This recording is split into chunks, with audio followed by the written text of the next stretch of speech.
bismillahi raxmaan raxiim. magacaygu waa Asad Biciid. waxaa rabaa galabta inaan halkan ku duubo maanse la yidhaahdo magalooti.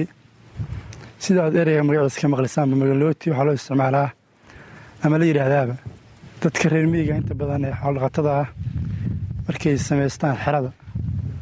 inta badan baadiyaha xayawaanaha duurjoogta oo kale inta badan aad looga cabsada in xoolaha usoo daataan oo kale.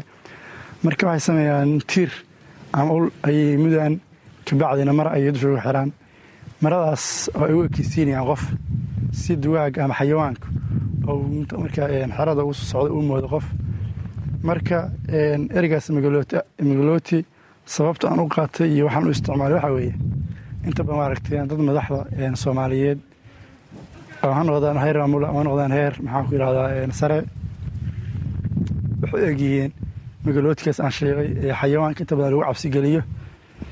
maansada waxay ku bilaabatay haddaan maalmo badan afhaystay, haddaan maansooyinkii muddooyin aan dhaafo joojay, midaan soo wada hadeerto maqloo bal u fura dhagaha si wacan ugu madal dhegaysta. haddaan isku mowqif noqonno waxaa la hadlayaa bulshada, haddaan isku mowqif noqonno dalku amuu muteen dhibtaane waxaa marka hore lur keenay shicibka reeraha u mahirsan.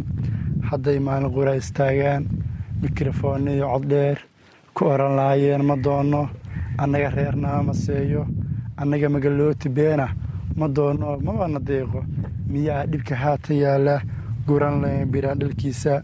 qofkii laga dhigay mas-uul kolkuu shacamirin habaabshay agoon maxas iyo dalneey, kolkii maalkood la boobay intii maangaab ahayd, intii maxal cuno ahayd, kolkii madaxnimo la duubay inuu dalkeennii mug weynaa meherad reerood ahaaday.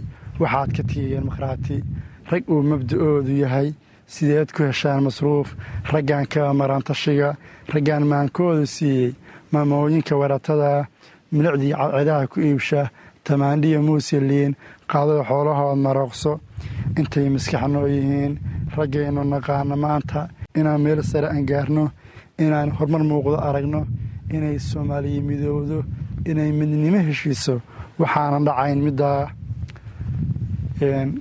waa duceeyey oo maasada ducada waxay odhanaysaa rabbow daymada miskiinka, rabbow marid waran sariirta, rabbow madluunkaa la deershay agoon maalkiis la qaatay, rabbow intaa nagu masaamax, rabbow intaad macaan cadiyo jidka aad tiri yaan la marin, rabbow manaxaha ku taagan, rabbow maantaba na dhaafi.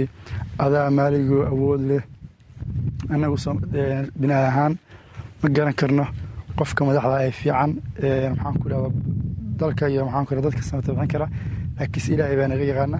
marka waxaa yidhi adaa maaligow awood leh, dhammaan noolaha makhluuqay adaa maamulaha yaqaana, dowgiisa xanaguma qiiqe, dhabaha tuga nagama leexshe, jidkii tabanama marshaha qofaan mahadinoo no fiican allow noo door, allow noo door.